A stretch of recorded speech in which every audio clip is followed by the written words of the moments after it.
spices for their backside. We'll talk about that person during the show. Absolutely. Absolutely. All right. Maybe it's someone who needs to rub their meat. Yeah. Move more in. Oh, yes. Well, hey, this is where it was. You didn't tell me where to go. This is why I said, can we check it beforehand? Why is Moe Khan's green okay and my green's not okay? It's not okay. It's also transparent. It's the Montreal background.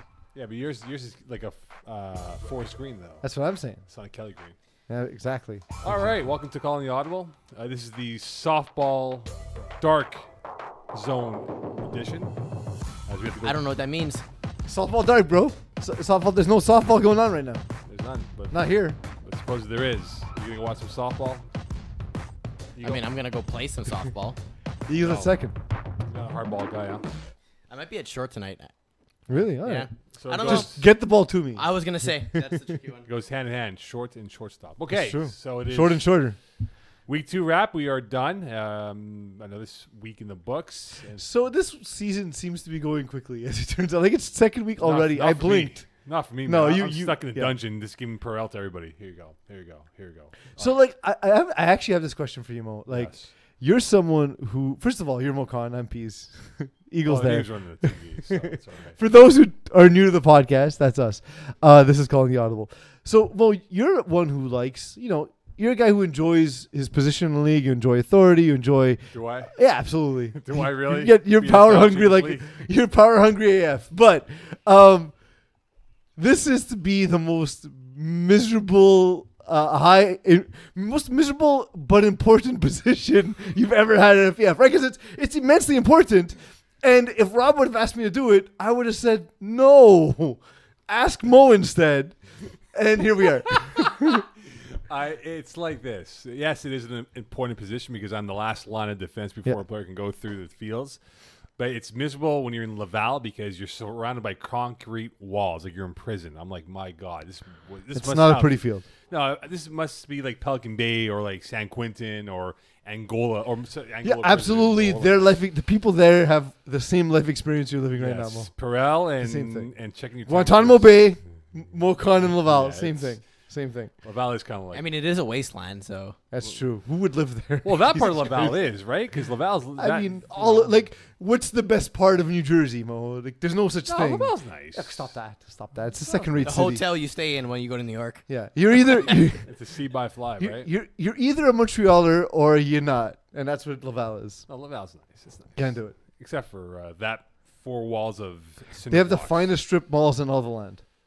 No, the cinder blocks or whatever, in Point Boulogne. All right, so yes, I do hold that important position, and thankfully another week has gone by, and we have not had any people turned away at the door, which is good news. So hopefully we can keep that going towards week 3, and there will be some adjustments that we will do some trial and error, which we'll do next week. Mm-hmm. We'll talk more about it next week, how it played out, but something that will kind of reward the players in our test trial next week, and we'll see how this plays out. We're giving out swag. No. It's more like I know. Why don't you just say what we're gonna do? I know. It's a news show, Mo. We're talking about I know, FPF I know. news. I know. Like realistically speaking, here, yes, we don't talk about the COVID thing as much because we're trying to keep it in control. But what we're gonna do now for at least next week to see how it plays out for Laval and Brossard is we will allow and I will bring the teams onto the field in a smaller area to do a quick warm up before they play their game. We've seen a little bit of a lag where teams go from where they position outside the complex. All right, put our stuff down, let's warm up, and it kind of adds up, right? So we're going to see how this plays out on Monday and Tuesday with a bit of a warm up. Referees call them over, right, guys, time to come play your football game. Let's dive into it right away, right? So It would be important, like especially like I play quarterback. yes, poorly. we've seen that. Poorly. But I would like to blame the fact that there's not enough time and space to warm up now, given the circumstances. For sure. So do you want to do like an announcement type of thing? We can clip it and put it everywhere? All right, here we go. This is the Dan Lazaro rule. All right, the Dan Lazaro rule, because Lazaro brought up a good point. He goes, look, we need to warm up. I hear you, Dan. I hear you, man. And it came into my mind. Tuesday, we kind of did it a little bit with a couple of teams. It worked out well. And Leo Gervais, one of the head referees, said, hey, it's working out really well in terms of the transition from warm-up to let's go into the game right away. So we're going to test it out Monday and Tuesday, Laval and Brossard with those teams, how it will play out for them. And if they respect the guidelines that we set out, right, where you warm up in this smaller area, and once you're called upon, let's go play football. Feels 1 or 3. Yeah. So. I'm excited for that. I think it's important. One of the things that always bothered me about FPF in general, and it's knowing the back end. We're just such a big league that we can't do it, but there's not a lot of time to warm up, even in the best of circumstances, not a lot of room. I remember my first ever game in FPF. We had the first game, so we had time to warm up, and we thought that was just normal. And then we got yelled at the next week when we were warming up for our game because everyone wanted to start. So anyway, that's where we're going to test trial next week. If it works out well, then we'll keep it for the following week. And if it works out well, even in 2 weeks, then we'll see how it plays out moving forward. So a little test trial next week. All right, so let's talk about the week that was in week 2, wrapping up as we're at the halfway point of the opening round of Fall Cup. I know you're not to feel as much Peeze as I am. I can't be, unfortunately. It's part of the league protocols. Yeah. I can't be around, although I do reach out to scorekeepers. And I invite everyone to talk to me about their games. I love talking FPF. So do feel free to reach out. It's obviously not the same as watching it myself, but at least I get a vibe for what happened in the game. Sometimes you see a big game between the two Braves, and you're like, wow, that game's lights out. It can look. It's like dark mode, right? Because you don't know what's going to happen. Yeah, you want to put your money in there, but just you're worried because darkness may fall. Like Dave Chappelle said, darkness, right? Never know what can happen. Like it's like a cliffhanger. Mm-hmm. You're left to look down in an abyss, wondering what's going to happen. In that moment. How would it all end? It's like a deep, deep end that you don't know, like a lake, right? You can't see at the bottom of the lake, right? Because it's so dark. Imagine you go on a date. And things are going really well, but then for some reason that date is missing a conclusion, you never get dessert. No, you never get dessert. Your thesis is great, yeah, and then the body of your project is fantastic, but at the end, you're right, Peeze. The conclusion is incomplete. For everyone wondering what these two buffoons are talking about, go check the website. There's no score in the Brave Vert versus Brave Noir game. You're going to have to find out what happened tomorrow when Chris Reeve posts the game of the week. It's a conspiracy. Birds are a lie. The earth is flat, and CO2s are dangerous. It blended really well into the skyline. Really did. Really did. Really did. So that's how I look at it for that game. As you should. I know. As you should. And as everyone should, as they'll watch tomorrow from Chris Reeve. Darkness is definitely going to descend upon our world. All right. Like that storm that happened. Thank God we didn't have any rain outside. Oh, you know what? Funny story about that. I know going off track here. So driving to Brossard Tuesday night, I'm on the Champlain at the eye of the storm. It was so bad that people in front of me had to put their hazards on just so people can see where you are. Yeah, you couldn't see anything. You couldn't see anything, right? And it was literally like that for me from the peak of the Champlain right to the complex parking lot. It was crazy, unreal. It's a good thing your headlights were working. Yes, thank God, man. Oof, yeah, man. Oof, can't wait to get that new car. All right, so let's talk about the week that was. So the darkness is going to be upon us. You know what? Looking at tier 2, I'm starting to feel like, Peeze, we're seeing a little bit of separation. Some teams got back on the winning streak. Outlaws did so. I just thought that we're seeing 3 or 4 teams. Bruins 2-0. They played their 2 games. They played you on Wednesday night. False Kings, but we'll talk more about that in tier 2. But Bruins get their two wins in a row. Are we seeing a separation of the best and the middle? Well, of the the best example of that in tier 2 is Half a Stars beating Warriors. We thought the game might have been close. Well, but that's the thing is we said last week that these two teams the sort of like top 2 teams of the division. And my worry for Warriors is that the speed of Half a Stars would create problems for them. Noah Groper just going absolutely bananas, scoring 2 touchdowns. When Andrew Langford's going 12 for 18, he's not having to do a ton. And what it is, I would imagine, is that Mike Solomene just wasn't able to do a lot of what he likes to do in terms of spread the field. He basically got all of his yards to Stefano Solomene and Sean Baird, but Sean Baird was more of just a check down option. So, Mike Solomene, when he's doing what he wants to do, is taking huge chunks of the field at a time, and he was not able to do that. And I suspect the issue was the speed. First play was 40 bomb. By Half a Stars, more or less. And I was like, my God, this might be a rout. And they never recovered Warriors from that moment. it's like they're like an iPhone 6 and half the stars on iPhone 11, right? This the speed, is this quality. iPhone 6 before the iPhone before Apple sent out the virus because they announced before, the SE? Yeah, before the virus. So now they got the virus. Yeah, and Not COVID though. To be no, clear. thankfully not. Phone virus. If they had Joke. COVID, they wouldn't have been able to play. Correct. But they would have the game played for it, counted on their roster. Mm-hmm. So, but they just couldn't keep up. Like they were just that half a second too slow. Like Langberg, even though the numbers were more pedestrian in terms of the numbers of 12 of 18 for 151, you're Well, right. Didn't have to do much. 12 completions and 5 of them were touchdowns. Well, one every second pass, more or less a touchdown, right? It's just that he just had the confidence in himself that, yeah, I'm not going to be flustered by these guys. And he wasn't. He had a couple of pressures around him, but he found his open man, and it got physical. Not in a bad way. It just got physical. And I think for the Warriors, Peeze, this is a good learning lesson for them if they want to take that next step of what they have to be. Mm-hmm. I think for Soleimani, look, 36 passing attempts, that's a lot, and you only had 19 completions for 150.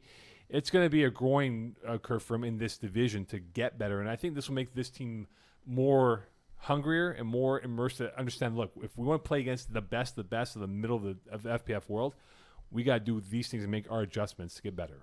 Agreed. So. And like we said, like they need to know themselves, know what's what they do well, and they need to know how, like, they need to adapt to the other team, right? They can't just force their game plan down their team's throat because this will be the result. No, for sure. And like they're look, if the Plinko gods hadn't played in tier 3, they would run tier 3 to smithereens because they're a very good team. But in tier 2, I think we know where their ceiling is. Well, like we said, tier 2 is fun because there's a lot of talent. There's a lot of talent. Teams, a lot of storylines. Absolutely. And I like tier 2 the most because, again, we have 3 or 4 teams at 2-0. You have a bunch of meat patties stacked together at 1-1, and then you have the stale bun at 0-2, which is your team, Hot Sauce Sports, that played the Bruins the other day. But I feel like you don't know how a burger works. I don't eat burgers, man. I don't eat red Clearly. meat. I was going to say, have you ever seen Moe eat a burger? The answer is I don't no. eat red meat. It's a chicken salad. No, I have had Beyond the Meat burger. It's pretty good. Okay, but you realize the bun goes around the meat, not at the bottom only. Whatever. And it normally isn't stale. Open face burger. Open face stale burger. Whatever, man. Stale burger. Beyond the Meat's not bad, though. It's not bad. It's not bad. So I mean, it's not look, bad. my thing is, I'm going to eat a burger so infrequently that I just want to have a burger when I want to have a burger. You know what I miss, Peeze? What do you miss? The potatoes that you made at your barbecue last year or 2 years ago. I miss having barbecues, actually. Yeah, those are fantastic potatoes. Salted, like a perfect blend of salt. Oh, yeah, those are the Colombian potatoes. That's yeah, right. good. Yes, that's right. I miss our weekly LBB burgers or Yeah, pizzins. I can't do it anymore. I tried it during the pandemic, like the shutdown, and my body is just not able to It's eat. not processing the same way. Yeah. No, I haven't sweat that much in my time. I sweat more eating that than in an FPF game. Tier 3, anything that caught your attention in terms of the outcomes of games? We had a beef, which we'll talk about in our Tier 3 coverage later on in the show. But Goblin Gang crushing Rainmakers 44-25. I'm a little surprised for that one, to be honest, because Why? I thought the Rainmakers roster was going to be really good, right? So obviously we have Derek Kastner throwing in instead of Ryan Kastner, but there's a Division 1 connection there. They understand the game really well, and then the rest of the team, I mean, it's not nobodies either. Like it's either friends or people who have played, I imagine, at some level of football. So for them to just get destroyed by 44-25. I don't know. I'm a little bit surprised, essentially, in terms of them not being able to do better than this. But look at the roster they played against in Goblin Gang. These are young, athletic players. Anthony Drysdale had a really good game. Defense played really well. I saw a bit of this game. Our boy, Colin Murray, Ben McMahon, who's not playing quarterback, playing receiver this year, did really well. Look, this is a good athletic team, and they just played an older But a lot of times that happens when Division 1 talent, like you have 1 or 2 guys who play Division 1, they go down with other guys who are not that caliber and thinking they're going to run stuff just because they themselves play in Division 1. But there's not a weak division in FPF. Like every team has athletes across the board. So Derek Kastner's throwing interceptions because he's not a quarterback. He's still learning. He doesn't have a slew of Division 1 receivers. So he played against a team that was more athletic, and Goblin Gang got the win. That's how I see it. What the Rainmakers reminded me of was a Sunday YMCA like recreational league team. against a bunch of athletes in Goblin Gang who they have a wealth of FPF experience. Look at their team: Phil Roberts, Drysdale, McMahon. They know the FPF game. Whereas look at the new Rainmakers, the Tier 3 version of it. They have the Castro brothers, and that's it. No one else on this roster do I recognize who have played a game at FPF in years past. Eagle, Zone 6 Ballers, they forfeited?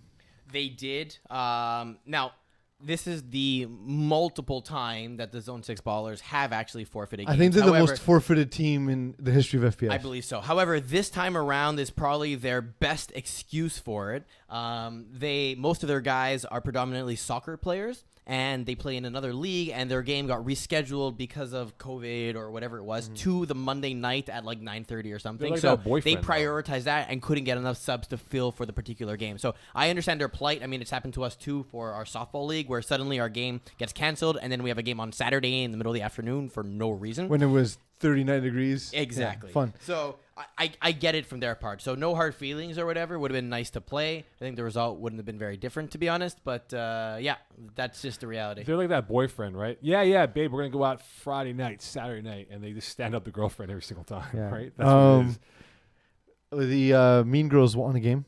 They beat Trap Stars. Yeah, these guys are like I told you they improved a lot in their first season and they're ready now. Oh, trust me, they gave me an earful on Tuesday in Broadside saying, "Hey, Moe Khan, you picked against us." I go, "Bro, I picked like 85 games that night. I don't remember anything I said. What I picked last night." So that's another thing that happens to me often is the second I leave the show, I forget half the things I said on the show, and people confront me, and I was like, and I have to still stand my ground, like.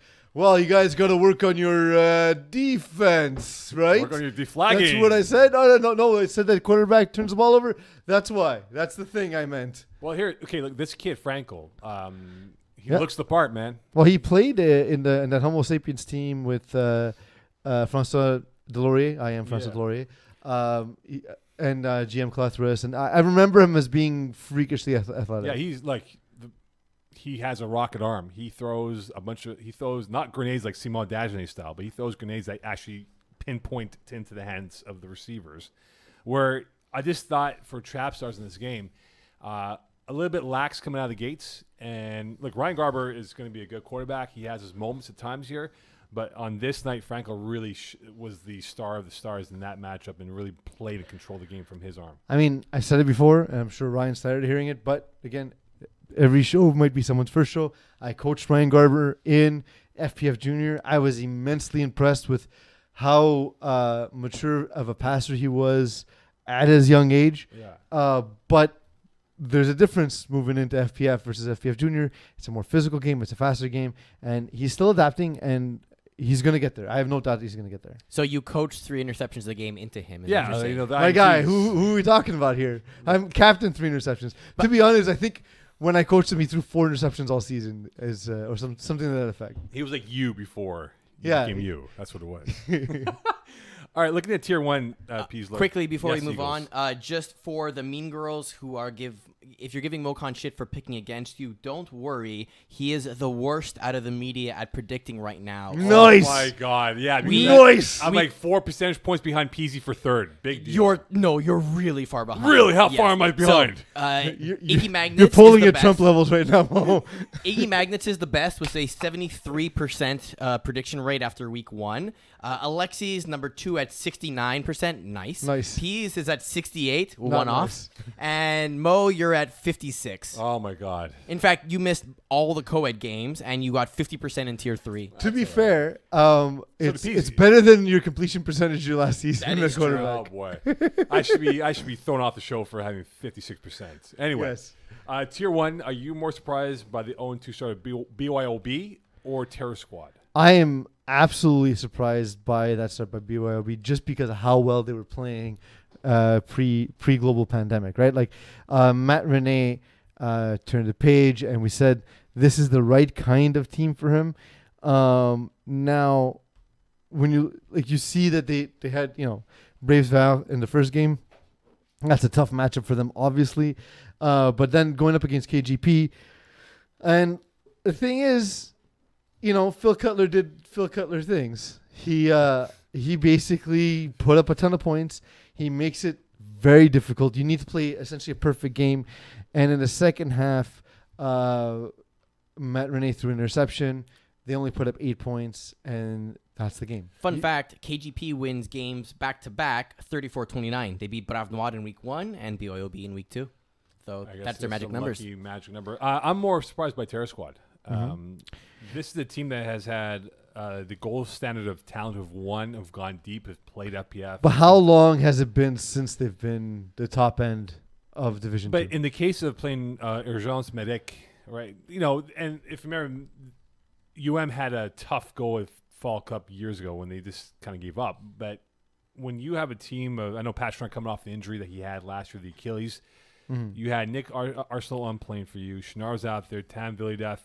And a guy you're not going to know, Mo, but Vincent Malo is an absolute beast. He definitely is. And I was a bit surprised because in that play calling against Terror Squad against Urgence Medic on Tuesday in Brossard, I didn't think they opened up the playbook. They just went dink and dunk, Schnard run here and there, but it wasn't the Schnard of old.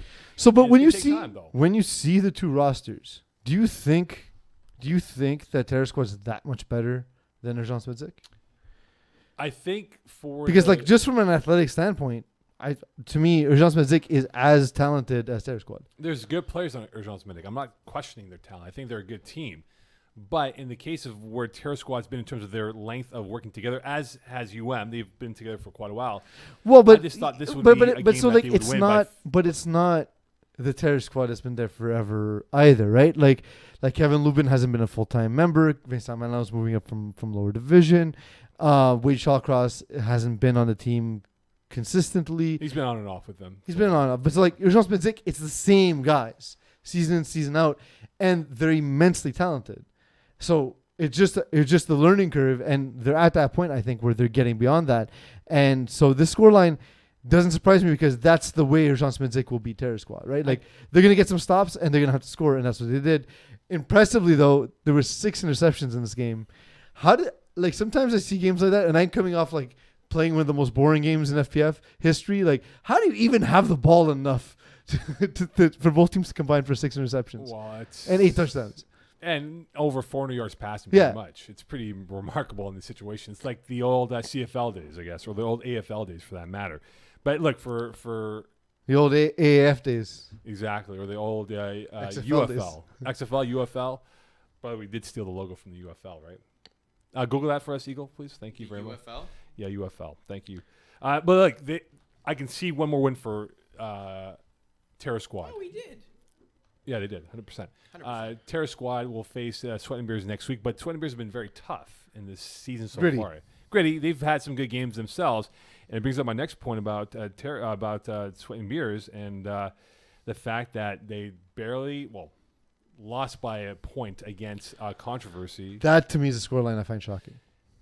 It is, because this should have been a steamroll by Controversy, or Consequence, whatever they're called now, over Sweat and Beers. They won by 1, but I think the storyline that came out of it, though, was the suspension of AJ Gomes, and now what does that mean for the game was not without consequences, so to speak. It had a lot of consequences for him, but the reality is now for this Consequence team, can they survive one more game without him and still have the points that they can score? Because AJ Gomes is a vital part of this offense, but now he won't be there next week. Well, the benefit is AJ Gomes is a fantastic player, but he also carries a heavy cap hit. So if you want to replace him, there's a lot of guys who aren't playing in FPF this season that can fill the role, right? So that he's suspended 1 game, right, Eagle?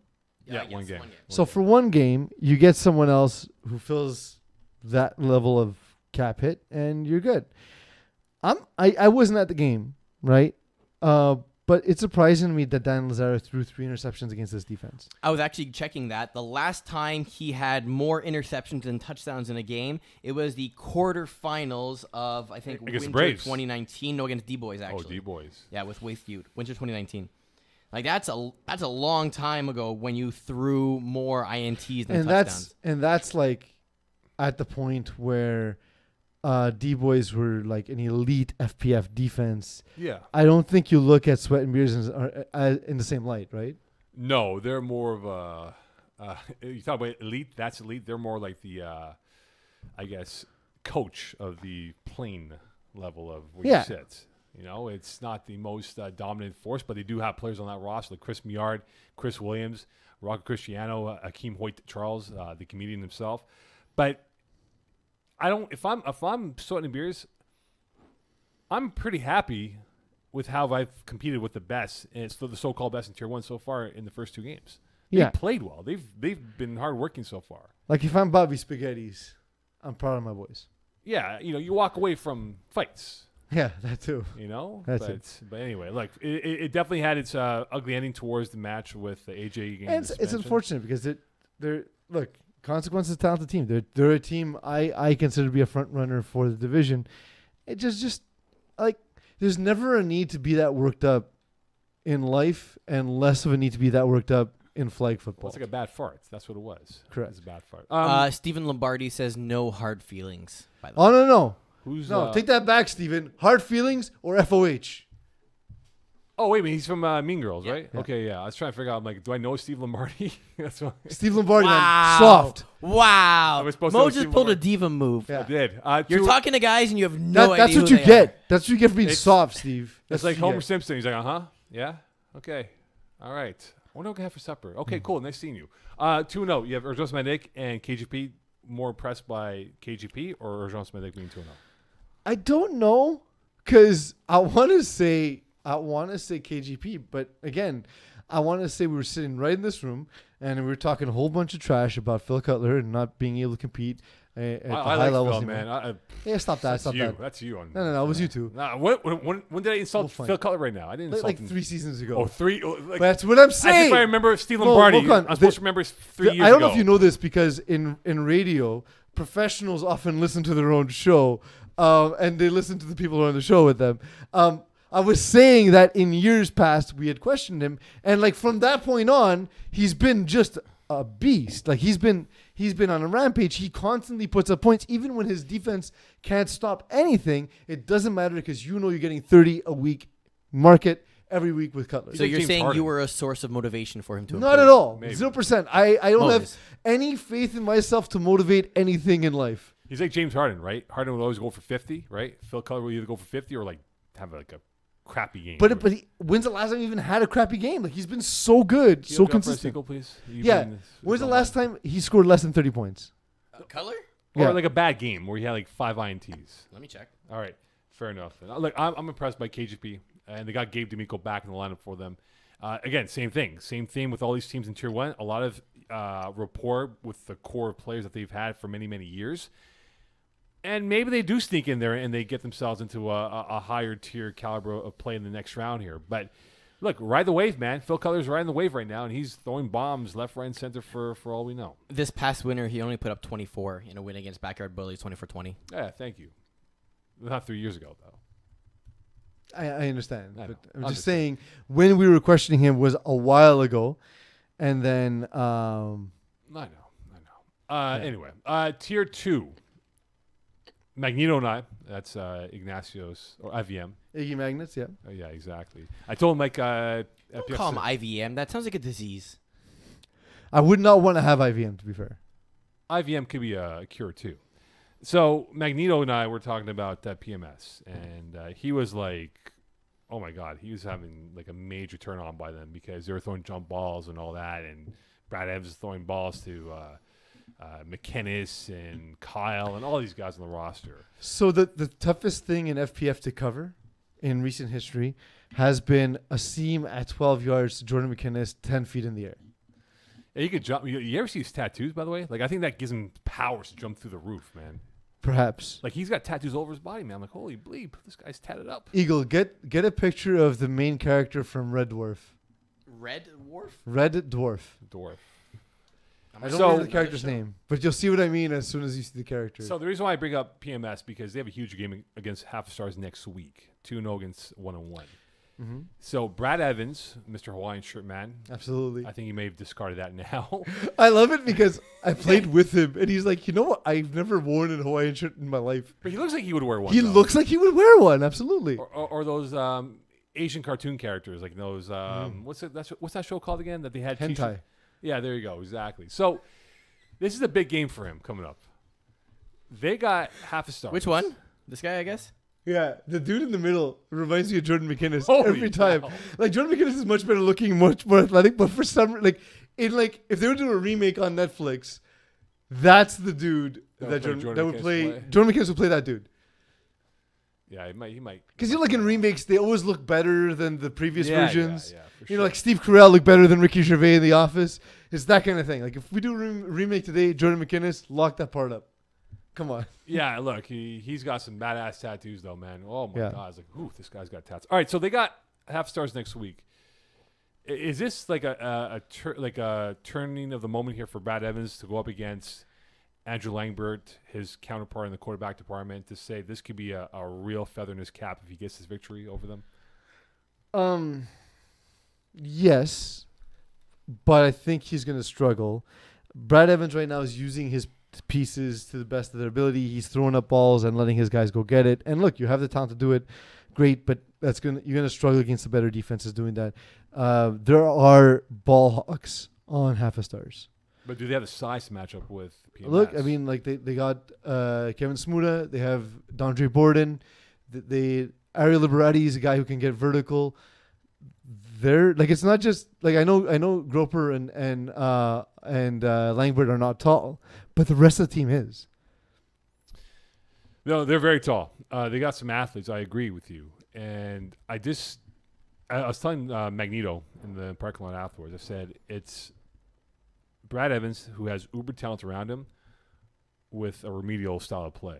Mm-hmm. And I feel that if he can somehow pull off this victory, this team is going to the next level of confidence. It can be. Because if they lose badly, Peeze. I don't think they'll lose badly, though. No, but if they did. We're going to make our picks later, but I may pick PMS because it's going to be a close game. It will, but imagine if they lost with no 5 plays and they get walloped. Yeah. I just think this hurts that team's confidence to say, well, is he still the guy? Like, do we trust him to take us to a Fall Cup bowl game in mid-November and win us money to pay off our Hopefully fees those games are indoors, by the way. Oh, God. Imagine it's outdoors, man. Man, I'd be freezing my butt giving a Purell to everyone out there. You're not going to have a problem with temperatures, that's for sure. And, you'll get to wear true. a coat, Mo. That's true. So it's a big game, and Yeah. I think this is going to be on Brad Evans to really shine in the darkness that we will see with the play of the game of the week next week. Or who knows, maybe Andrew Langbert shits the bed. But are you okay? Has he played a defense as intense as the PMS defense is going to be? Or as large or No, athletic? but- He's just a really smart quarterback. Yeah, like this guy watches film, man, like 25 hours a day. I mean, 25. He doesn't. He's checking out himself, man, like from a quarterback cam, bro. Like he's gonna be okay, but is Brad Evans gonna be okay in this game? That's my question. So we'll find out. Who will be okay? Now it's The camera or Brad Evans. Anyway, when you look at the 0-2 teams right now in Tier 2, and Eagle, I'll ask you because PZ's team is 0-2. Who has a chance to change their fortunes to perhaps sneak into the top tier?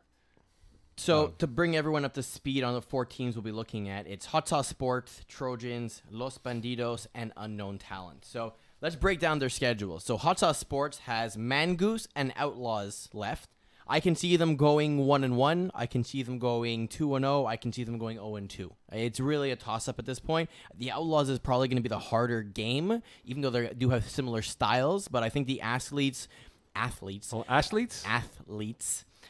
both teams, I think you're going to have strengths and weaknesses both ways, right? You're going to have Blanchard matched up with Kevin Kusai, for example. Yeah, obviously that's what we'll Obviously, do. That's I the mean, that's matchup when you right have to there. shut down. Kusai versus Blanchard. Who would have thought? You know what? I might do it just to piss off Kevin, just to make sure he gets 0 catches. You know what? Maybe you're going to have Patrick Jazon potentially available as well to actually shut down Justin Blanchard. I mean, you have Marvin Steinberg, Justin Tensillo, Andrew Grant. I mean, these are all good guys. There's the a lot of Outlaws speed to- for both Oh, teams. Exactly. speaking of Andrew Grant, bit of an issue with him. There was an incident on Tuesday in Brossard. So I'm standing on the sidelines with IVM, the disease, and Not the person. not the person. And Grant goes, "Rob, do you see this?" We're like, "Whatever." There's a Rob on the sidelines, and then 2 minutes later, "Rob, do you not see what's going on with the refereeing here? Like, it's just terrible." And then IVM goes, "I think he thinks you're Rob Campana. Oh, that happens to me a lot. And I said to myself, my God, have I let myself go to look like Rob Campana? I was insulted. Do you want me to answer that? I don't think so. All right, so so that's Back the to that's the Hot Sauce 0-2 Sports. So Mangoose Outlaws, realistically 1-1. You have the Trojans. They have Pepperoni Boys and Les Centaures, potentially 1-1, likely 0-2. I don't see them putting it together. So I think it's going to be a struggle for them getting out of that hole.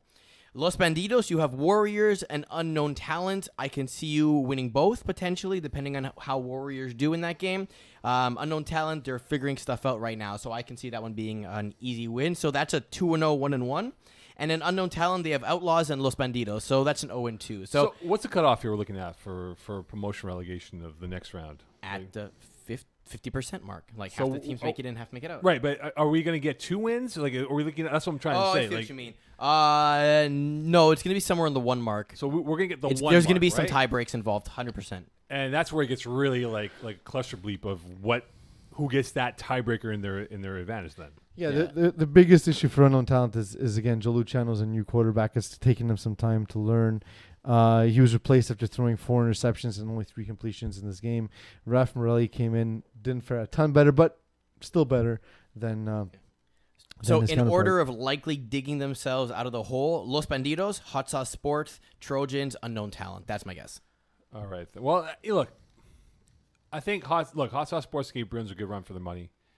Unfortunately, but again, Bruins false kings. yeah. Well, no, you've So always it- said that. Though. it But took- why do you think they're false kings? They went 2-0. They played back-to-back games 2-0, coming off a bye week, and they're now the thick of the race. The game actually came down to a Hail Mary that was caught by Will Power, who was deflagged at like the half-inch line. It's a great game, by the way, like great ending. The thing with Bruins is, so they have immense talent in some places. You have Zach Zwern. He's got his hair dyed to look like he's from a 90s boy band for some reason. Or an but 80s wrestler. immensely talented. Gab Wiseman's very talented. Rob White's very talented on defense. The thing is you know where all of those pieces are going to be on defense, given the situation. So despite the fact that they're incredibly talented on defense, their defense is limited, and that's going to be an issue for them. And I brought this point to you a Like, while ago. the circumstances it took for them to win that game is several missed snaps from we have a new snapper. Yeah. A safety Yeah. that went off my hands. It was completely my fault. There was there was again a Hail Mary that was deflagged. Yeah, right. Francois Martin ran for a touchdown. How do you let him score a touchdown, man? What? How do you let him score a touchdown? I mean, talk to Justin Blanchard. I don't do anything with defense. I don't F with It's defense. true, he doesn't. Can you call Blanchard on the phone, please, and ask him? No. He won't answer. I can tell you he won't Eagle. answer. Just blame it on Peeze not scoring enough points. That's true. All right. Which is also true. Anyway. So, like, the thing is, my point is that when you see that roster, you would imagine, wow, that team is going to create a lot of problems. But to be honest, it was a slow, really grindy game. But they, because of their pieces, you know what they're going to do on defense, Right. and it makes them predictable. Right. Tier 3. The best question I'll ask you, Peeze, is Lockdown off to the best start in FPF history. 92 points scored, 0 points allowed, 2-0. Best start in FPF history, man. I mean, so they didn't play their second game. All I'm saying, 92 points scored, no points allowed. Well, look, they're giving Bud Knights a run for their money as the best defense in FPF history. It's true. So 0 points allowed. So what you're saying is that your team probably shouldn't have been in tier 3. No. Okay, that's what I'm saying. So the question I'm is, saying that. Are we setting up for a showdown between Hot Sauce Sports and Lockdown in the next round of the It playoffs? doesn't work that way. You stay in your own tier. I know, but I'm saying that could we have? I something- wish. Could we have something like that My- happen? what- like, the only loss I took to Lockdown is a game where we played with 5 and you guys beat us by 6 and you responded 12 points to start the game. He's right. That's the only time I've ever lost to Lockdown as quarterback. That's actually not true, Could though. we- The other time is when you weren't there. And Well, I'm saying as my quarterback. now teammate, Alex Blay, was the quarterback, and we won like 40-6. So could I ask you guys and a it's question? on film. In It's really bad. future years of You should watch Lockdown, I meant with me as quarterback. So in future years of Lockdown Hot Sauce Sports Rivalry, could we have this as the last game of every season that you guys partake? I mean, I don't see why not. Perfect. Mean Girls. I mean, there's several reasons. One of which is that one of those quarterbacks is cowardly and is ducking me. So we spoke It's about not Mean me. Girls. I'm not ducking myself. I know you're not. We spoke about Mean Girls a little bit, and I just found out Steve Lombardi's his name. I had no idea. Are they the best offense in Tier 3? Who? Mean Girls. I like them a lot, and I was on board after seeing their improvement last season. Like I said, so I'm happy with what they've done. They have athleticism at the quarterback position, which in low divisions, I've always said if you get someone who can throw and run, it's never a detriment. But it's even more valuable in lower divisions. I think. I saw a bit of the game, and look, you're right. Quarterback is great. He definitely has a cannon of an arm. And that elevates their team, absolutely, Peeze. That elevates them to a point where they don't have to worry about that quarterback position for now. But once they play the better teams, the Honey Martins, the Lockdowns, the best defense in the world right now, they have not given up a point through 2 games. Can they still have the same success? I'm not too sure about that, though. Yeah, it's to be honest, I think that's a team that Lockdown will struggle with, is Mean Girls. Do you guys play Mean Girls? No. Who's the remaining schedule for Mean Girls, please? For Mean Girls, Yes, please. You have 2 more games they left. have Toon Squad That's a great game. and Lionhearts. So to bring up Toon Squad now, they're 2-0. This is a huge one right now for these 2 teams. Should we temper our expectations, Peeze, or should we still hype them up like we always do for Overhype Thursdays? Overhyped Thursdays, baby. We I mean- just said one team was the greatest defense since Bud Knight, so. They have Mean Girls and Zone 6 Ballers in their schedule. They This is a could go- 4-0 schedule, boys. 3-1 for sure. That wasn't the question. Well, 3-1. I mean, will Zone 6 Ballers be there? 3-1. We'll give them 3. We'll give them 3 wins. The fourth win is the Toon Squad Mean Girls game, and I think Toon Squad is even though they're younger in age because they're FPF junior team, correct? Mm-hmm. I think they'd be more mature in this game because you look on the other side of the window. Mean Girls are very, very like heart on the sleeve type of football team. Yeah. Emotional. I think so. There is a 25% chance that they end up 4. Like they would be good on the show on MTV called Double Shot of Love. Okay. Is that like an espresso but with like other stuff? No, watch in the it? previews. You'll understand. I'm like, yes. 'Cause I don't know about you, yes. Peeze, but a single shot's probably good enough. A double is really tricky. Well, It can be. It can be. it can really screw up with your system, can it not? I'm not a coffee drinker. I'm not a coffee connoisseur like you guys are. Yeah. So, We're making jokes not about coffee. yes, I know. 2 tiers. I know. Multiple. It's like FPF Cup. Multiple tiers. Exactly. So, with Toon Squad against Mean Girls, what do you think will be the key in this matchup for one of these teams to prevail through? So Mean Girls, again, it's going to be about using their athleticism at quarterback and just controlling the pace of the game. When it comes to Gardner Ross and the way he runs his offense, he's going to need to protect the ball. This is going to be by far the best defense he's played.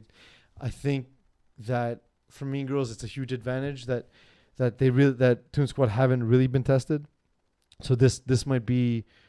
That's, I think, the key for Toon Squad is just not get rattled early. And for Mean Girls, it's sort of try and get up on them early. So, in the sense of being tested early, would you have more confidence in Mean Girls being down by 2 scores to come back or in Toon Squad to come back if they're down by 2 scores? Mean Girls to come back. Eagle? Yeah, I can see it too. Okay. That's just curious to know. All right, listen, hardcore match. Vince Amel, Marc-Andre Delaunay, our boy. Who would win in this hardcore matchup? Sorry? In a hardcore matchup. Vince Amel against our boy Marc-Andre Delaunay. I don't see Marc-Andre winning many hardcore matchups. But he is rage-filled, so there is that. I don't know what happened. Again, people come to me with their grievances. I go, guys, I just press this Purell bottle and I check out your temperature. That's all I do. And it's Almost a doctor. yeah, almost. Like Fauci. I'm like, there's Fauci, Dugan-Hauser, then Moe Khan. That's how I look at it now. how it you is, know? yes. That's how I see myself now. Well, I like that you're behind a person who's managing the pandemic for the United States. Of course. Also a fictional doctor. Didn't Dewey give was he there to like do like a birth of a kid? That's the storyline that he became a doctor because he gave watched some person give birth or something like that. He became a doctor because Neil Patrick Harris is fly as hell. All right, can you look up the premise of Doogie Howser's? How did he become a doctor again? Thank you very much, I'll Eagle. look it. Thank you. Again, for whatever reason, this was a chippy affair. These two teams that played each other on Tuesday. Threats were thrown out. Yeah, they were thrown, but like I look at it this way, I go, man, who would win this hardcore matchup? I think Marc-Andre has this rage in him. Like if you press his button, he's gonna Hulk out, man. He's gonna beat the bleep out of you. He might. Anyway, well, I just thought it was pretty fascinating how that played out. Co-ed. And we'll get the Doogie Howser story up in 2 seconds here. He twice survived early-stage pediatric leukemia after his father, who is a family physician, discovered suspicious bruising. I'm pretty sure it was his mother, though. The experience contributed to the younger Hauser's desire to enter medicine, and he possesses a genius intellect and an idiotic memory. Idiotic? That one. Yes. The ability to recall an image from memory at high precision. Eidetic memory. Yes. And he scored a perfect score in his SATs at age 6. Mo, you can't do that today. No, I can't do that at all, man. Like, I'm thinking to myself, my God, I'm behind these two guys? Man, that's big time, bro. That's rough. Big time. Co-ed, how the bleep is yin and yang, led by Gino DeFazio and his wealth of talent, 0-2. I don't know. I'm baffled by this. Because the Yankees can't pay for wins? Yeah, but he... Oh, I see what he did. I see what he did with it. Okay, well played, Eagle. Well played. They're not scoring. Yeah, but he has these, like, atomic missiles. How is he not scoring points with these guys? So the first game was against Fighting Tigers. It's a tough matchup. Les Semi-Croquants, though, like that's a team we did not expect to win that game, and they came out with the win. I talked to a couple of guys on Yin and Yang after the game. They seemed kind of dejected about how the game went. Marie Girard, by the way, is a baller. Absolutely. She's a baller. Ooh. Absolutely. She is absolutely amazing. And she's cocky as bleep, though. Like that's what you want, though. Yeah, for sure. Like, look, she's a lefty, first of all. Love it. Like UPZ. But she throws. Like, I promise you it's not like me. No. No. But her first pass was like, oh, my God. Like, this might be a blowout for Yin and Yang. But then afterwards, she got into a groove, and this was throwing darts. Well, and this is a battle between two teams who have two of the best female athletes in the league. And Emma Racine also having a big game. But to me, it's just like, how are you only getting her the ball 3 times? No, they tried to get her the ball. Like, I saw that game. They tried to. But the semi-calling, they just called a good game. Both sides of the football here. And Girard was never phased. Like, she was like, all right, let's go. Let's throw this ball around here. Let's win this. And the fact that even though it was 12-6 at one point in the game, and it became a 2-score lead for LSC, even though when they weren't moving the ball, their defense still stifled Gino, and they just couldn't move the ball. And I just felt like Gino just couldn't find the rapport with his receivers, who I know Eagles made the line that he buys his team, whatever it is, but that's the problem, though. When you bring in different parts every week, you don't have that connection to really the consistency is not what you'd like it to be. No, but look, Marie Girard is a baller, man. And she brought up, you know what she did? I think it was her teammate. They brought a honey badger to the field. An actual honey badger? Or a mongoose, I think it was. Wait, can you get on the picture? The animal? Are you sure it's not a ferret? I'll say it's a honey badger. I'll just go with honey badger. Do you realize how dangerous honey badgers are? Whatever, man. Look at the honey badger. They don't give a bleep. Exactly. I was just going to say. Can you get a picture of a ferret and honey badger up on the screen, please? And a mongoose, too, please, if you don't mind. And then put it on the poll. Which one of these was at the game? Please, put it on the poll for us, if you don't mind, Eagle. Anyway, that was super cool. I was like, wow, look at that. It's a honey badger. I wonder where Tyrann Matthew is on this. Nobody has a honey badger as a pet. Oh, is that true? Where's a honey badger? Honey badgers are fucking vicious, man. I don't think you know what a honey badger is. Where are they from? Which country are they from? Honey badgers are from Africa. Exactly. You don't think anyone in a country in Africa has a honey badger as a pet? No, I actually don't. I really don't. I would not want this as a pet. It's Put it on terrifying. The poll, please. Would you want to have a honey badger as a pet? Yes or no? Just for everyone to know, this is a honey badger. Yeah. Why would you want that as a pet? Why not, man? They are adorable. No, they're not. They're really not. Also true. Raise your hand. Would you want to have a honey badger as your pet? Yes or no? Raise your hand. You're alone, Will. Also, it's a fairly audio property that we're doing. Anyway, okay, so I think Semi-Calcons found their rhythm. I think they're going to be a much better team. And look, if Girard's the quarterback the rest of the way, look out. She's going to really surprise some people that don't know who she is. This is a ferret, Mo. You know, I think it was that was there. Yeah, on I think Wednesday. so. Yeah, I think it was. That's fair more enough. likely. I think that was what it was. Look how much it doesn't look like it'll kill you. No, but I mean, still, I mean, you know, it's what it is. They are delicious, by the way. Ferrets? Yeah. You ever had a ferret? Yeah. Barbecued or like at a It restaurant? was a sausage at a restaurant. I did not know Smoked that. sausage. Very good. I don't know how I feel about that. Okay. How big is a sausage of a ferret? At least 6 inches. That's it. Heyo. That's it. I mean, you can choose the size of sausage, Mo. It's Well, not, it doesn't I- hang off the animal and you just no, pluck it. but still, Or I mean, does you know. It's not like its nipples are just sausages. That'd be awesome. La Sect, they're 0-2. What's your tips for them? The Eagle, Peeze, Coaching tree. coaching tree over here. I mean, they're 0-2. They've had a tough start to the co-ed, and I saw them, and it's been tough for them. Slow down the game. Take the air of the ball. Move the ball slowly and try and make it a one-score game. I mean, that being said, 41-26 in your first game is not bad. I think it's just you have a really bad game this time around. Quarterback doesn't do very well. A lot of interceptions. But the thing is that defense doesn't make any stops. You're also playing Fighting Tigers, which has a crazy roster. But I'm not sure you've if- allowed 74 points in your first 2 games. Yes, So you need to slow the pace of the game down.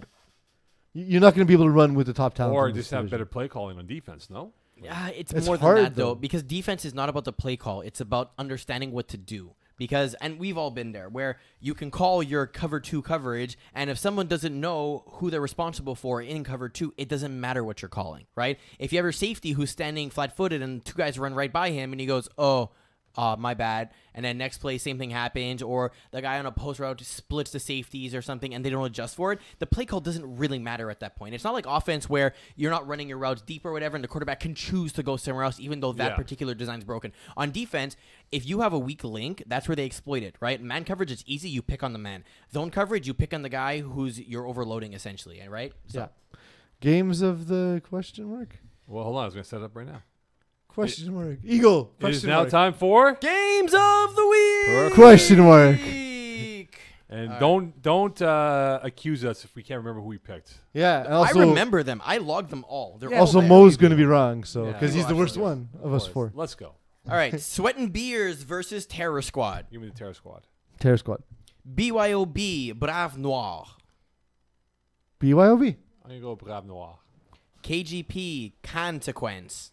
Consequence. No AJ No, Gomes. AJ Gomes.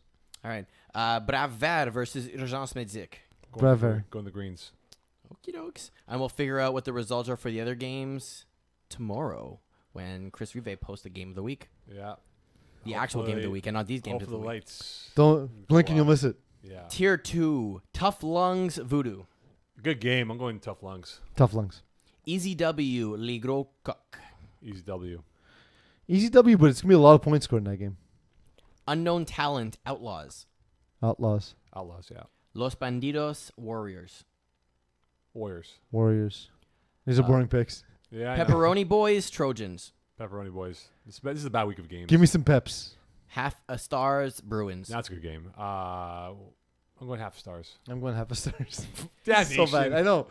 Les I just can't Centaurs- call a team false kings and then pick them, Mo. Les Centaurs, Texas Shorthorns. This is a great game, Yeah. by the way. I got Shorthorns. I'll go Centaurs. They almost beat Pepperoni Boys, by the way. This John Buse couldn't cast the ball in the end zone late in the game, and the Pep Boys just came through in the end. All right, I'm and going Centaurs. last game, Tier 2, Hot Sauce Sports, Mangoose, Peeze, Hot Sauce by 50. By 50, yes. I'm going Mangoose. Okie dokes. I mean, And clearly you didn't hear there's a 50-point spread. So I know. Tier 3, Triple P, Zone 6 Ballers. Triple P. Triple P in a shootout and penalty kicks. Ooh. Lionhearts, Lockdown. I'm going to go lockdown on this one. Lockdown as well. Yeah. Honey Martin, Rainmakers. That's a good game, potentially. Honey Maybe. Martin. We'll go Rainmakers. Replacements, Bada Bing. Well, replacement's looking for a snapper. Not a great sign. I'm going to go Bada Bing for that reason. Yeah, likewise. Toon Squad, Mean Girls. Really good game. I'm going to go Mean Girls. I'm going Toon Squad because that's Alright. who I remember, man. Bud Knights, Goblin Gang. Goblin Gang. Yeah. Southside Speedsters, Trap Stars. Trap Stars. Southside Speedsters. Ball in 60s, Le Speak Easy. Big easy for me. Speak easy for me. 60s were terrible last week. Les Nains Joannais versus Goon Squad. Le Neige Joannais. I'm gonna go Goon Squad because I think You couldn't say the name. because Hamel's gonna get angry at these guys. Fighting Tigers versus Les Semi Croquants. First game of co-ed. Fighting Tigers. Fighting Galenas. Okie dokes. La Secte versus Yin and Yang. I'm gonna go La Secte. I'm gonna go Yin and Yang. I think they get their first win. Okay. And in a double header, actually, Kiss My End Zone versus La Secte. Kiss my end zone for me. I go less sacked. All right. And by the way, Mo, that game that's 108-0 is a test game. I know, but how amazing they got reaction. Like, no way this guy did this. What the bleep? Obviously, it's what actually happened, guys. I know, but people are like, whoa, what's going on over here? Dylon Taylor had 18 touchdown passes? Thailand? Dylon, remember that show? Yes. Making the Man? Dylon, and Dylon. 5 Dylons. Okay, so week 2 in the books. Week 3 coming up. Any last thoughts here, Eagle, Peeze? You got your softball game coming up? Yes, and apparently the 40 is closed. It's 25 minutes. We'll be fine. Okay. Take Jari, no? Jari what? No, it's in a Hunsik. It's a little bit of a pain to get there, to be honest. All right, guys, get you a softball game. Magic words, please. From all of us here at the Weekly Extra Point Live. Good night, San Antonio Spurs.